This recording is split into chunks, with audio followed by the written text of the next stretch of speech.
The rain hammered against the floor-to-ceiling windows of the penthouse like it wanted in. Elena Voss stood barefoot on the cold marble, staring out at the blurred city lights 30 stories below. At 39, she owned half the skyline she was watching, yet tonight the view felt like a cage. The doorbell chimed softly, once, polite, almost apologetic. She opened it to find Marcus Hale, soaked through his jacket, toolbox in one hand, the other shielding his face from the downpour that had followed him up in the private elevator. "You said it was urgent," he said, voice low and steady. "No accusation, just fact." "The guest suite toilet's leaking again," Elena lied. "Maintenance is off duty." "I didn't want to wait until morning." Marcus nodded once. He'd fixed things in this building before, small jobs her staff could have handled, but she always requested him specifically. A single dad with a 6-year-old daughter, he worked nights as a handyman to cover daycare and school fees. Quiet. Reliable. Never asked for more than the quoted rate. She led him through the echoing foyer, past abstract paintings worth more than most people's homes, into the marble bathroom that smelled faintly of jasmine and money. He knelt, opened the cabinet, and within minutes had the valve tightened and the leak silenced. Efficient. No small talk. No lingering. As he packed his tools, Elena watched from the doorway, arms crossed over her silk robe. "That's it," Marcus said, standing. "Should hold." He turned toward the hall. Elena's pulse kicked. She hadn't planned the next words, they simply slipped out. "Wait." He paused, hand on the doorframe. She swallowed. "Would you like a drink? Before you go back out in that?" Marcus glanced at the storm beyond the glass. Then back at her. "I should get home. Mia's babysitter has an early class tomorrow." "Of course." Elena forced a smile that didn't reach her eyes. "I'll transfer the payment now." He nodded and started walking again.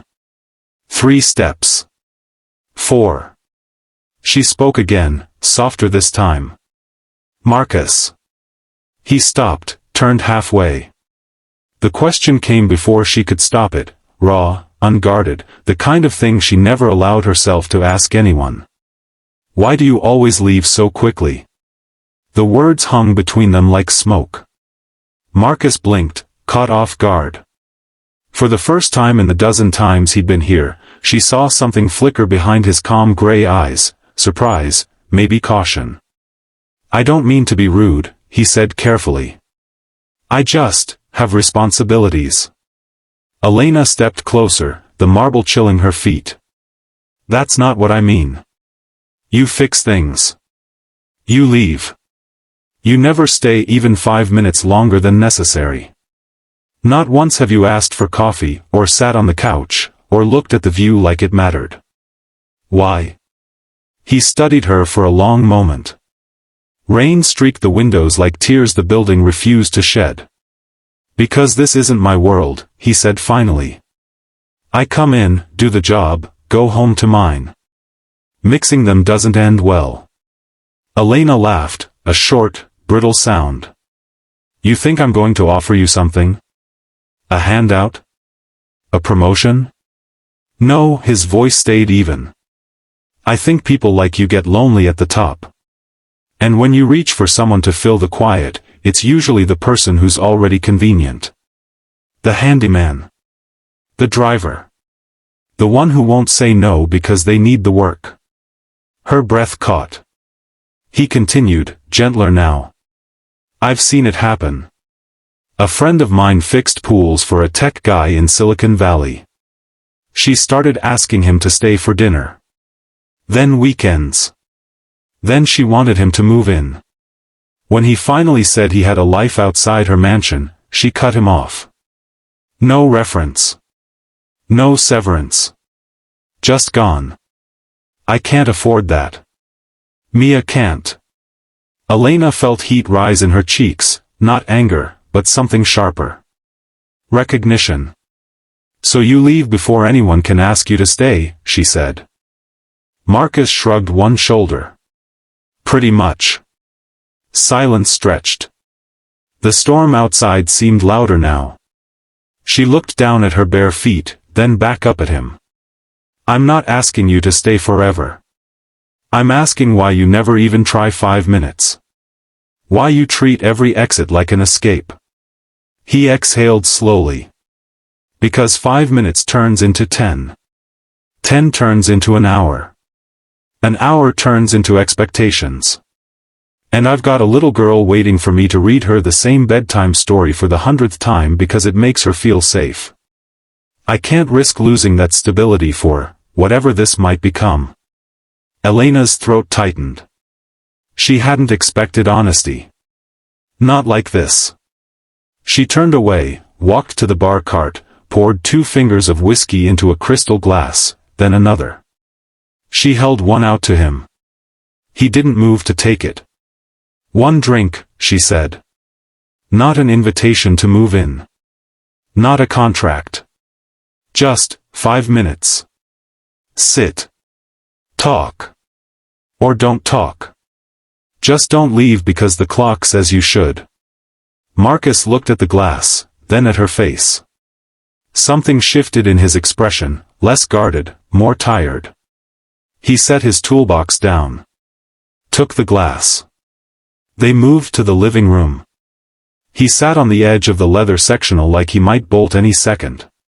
She curled into the opposite corner, legs tucked under her. For a while, neither spoke. The rain filled the quiet. Then he asked, almost too low to hear, "Why me?" Elena stared into her drink. "Because you see the leaks. Not just the ones in pipes. You see when something's broken and you fix it without making a fuss. Most people here pretend everything's perfect. You don't. You just do what needs doing." He gave a small, humorless laugh. "That's a job description, not a reason to keep me after hours." "Maybe." She met his eyes. "But tonight I'm tired of perfect. I'm tired of people who want something from me, money, status, a photo op. You never ask for anything. That makes you dangerous." "Dangerous?"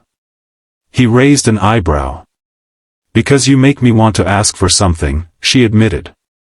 "And I don't know how to do that without sounding pathetic." Marcus set his glass on the table. Untouched. "What do you want to ask?" She hesitated. The storm rattled the windows.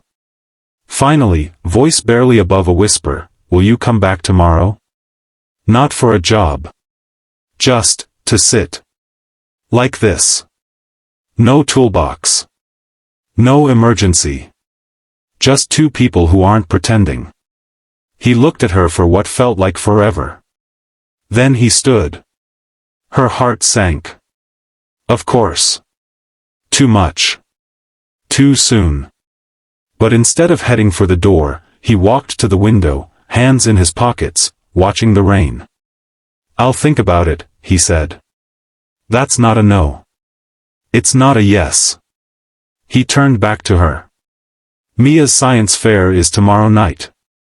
I promised I'd be there. After that, maybe coffee. Somewhere normal. Not here." Elena felt a small, unexpected smile tug at her lips. Somewhere normal. Yeah. Like a diner with cracked vinyl seats and coffee that tastes like regret. None of this. He gestured vaguely at the penthouse. She laughed, real this time. "I haven't been to a diner in 15 years. Then it's time." He picked up his toolbox. This time when he walked to the door, it didn't feel like escape. At the threshold, he paused. "One more thing," he said. She waited. "If I come back, don't call it an emergency unless it really is. I don't like being lied to." Elena nodded. "Deal." He gave her one last look, longer than before, softer. Then he stepped into the elevator. The doors closed. Elena stood alone again, but the silence felt different now. Not empty. Waiting. She walked back to the window, pressed her palm to the cool glass, and watched the city lights flicker through the rain. For the first time in years, tomorrow didn't feel like another empty day.